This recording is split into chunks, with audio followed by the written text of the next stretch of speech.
Hoggaanka sare ee siyaasadda Xamaas ayaa ku dhawaaqay inay aqbali doonaan wadahadal kasta oo laga dhex bilaabo Israa'iil iyo kooxaha Falastiiniyiinta, gaar ahaan ururka Xamaas oo dagaalka magaalada Qase lagu soo gabagabeynayo.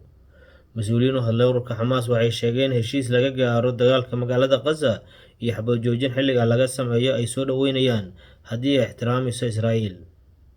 Hadalkan ayaa laga soo xigtay sarkaal sare oo ka tirsan xafiiska siyaasadda ururka Xamaas oo lagu magacaabo Bassam Naciim, kaas oo sheegay in Xamaas ay aqbali doonto wadaxaajood kasta oo ku saabsan sidii lagu dhammayn lahaa dirirta magaalada Gaza iyo sidoo kale in la sii daayo maxaabiista Falastiiniyiinta iyo kuwa Israa'iiliyiinta ee labada dhinac u kala xiran haddii heshiiskaasi aqbalayso Israa'iil. Sidoo kaleetana dhammaadkiisa ugu dambeeya uu noqon doono in heshiiskaasi lagu soo gabagabeeyo dirirta ka socota magaalada Gaza.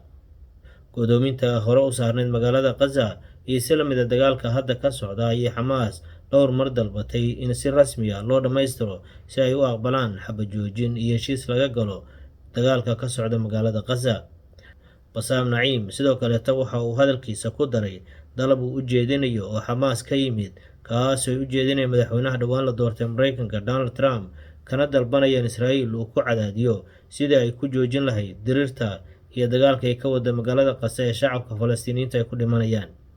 Magaalada Gaza dagaalka ka soconaya waxaa ku dhintay dad 50,000 oo qofood ku dhow oo Falastiiniyiin ah, sidaas la mid ah magaaladii Gaza oo noloshooda aad u liidatay guud ahaan waa la burburiyey, mana jirto wax ixtiraam ah oo nolosha qofka iyo si la mid ah biyo inay helaan loo qabo.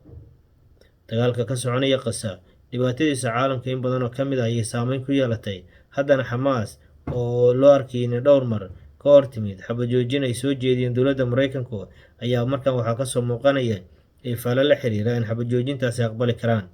Hadalka Bassam Naciim marka loo eego labada shardi ee ku xiran xilligan xabad joojinta ay aqbali karaan Xamaas ayaa ah in dagaalku aakhirka ugu dambeeya uu si rasmi usoo dhammaan karo iyo sidaas la mid ah in hadda xabad joojinta la aqbali karo ay noqon karto midda Israa'iil ay xushmadda siinayso wixii lagu heshiiyeyna ay kasoo bixi doonto.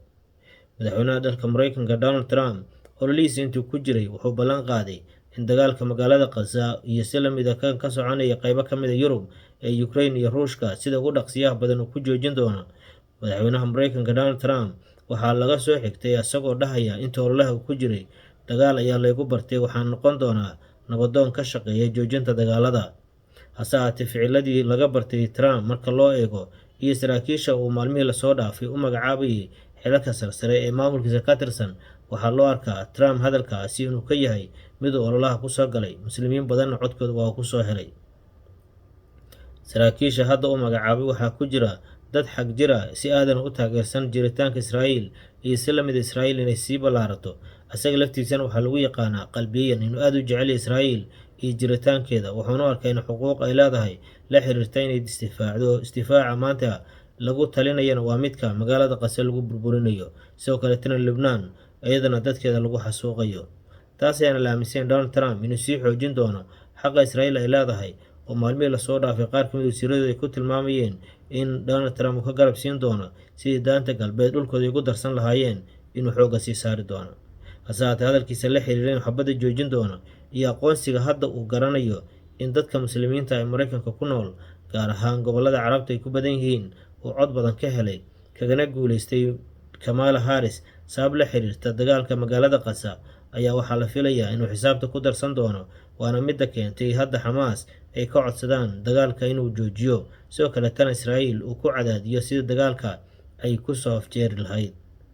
Wararkii ugu dambeeyay ka imaanaya magaalada Gaza waxay sheegayaan 30 qof oo dad ka badan oo Falastiiniyiin ah Gaza gudaheeda lagu dilay, sidaas la mid ah cadaadis xooggan ayaa saaray daanta galbeed dadka ku nool oo xabsiyo aad loogu guro, sidoo kaleetana ciidanka Israa'iil hadba howlgallo ay dad badan ku dilaan ay ka fuliyaan. Sidoo kale Xisbullah ayaa sheegaysa in goob ciidanka Israa'iil ay ku sugnaayeen ay duqeyn xooggan iyo qaraxyo ay ka geysteen, halkaasna ciidan badan ay ku laayeen.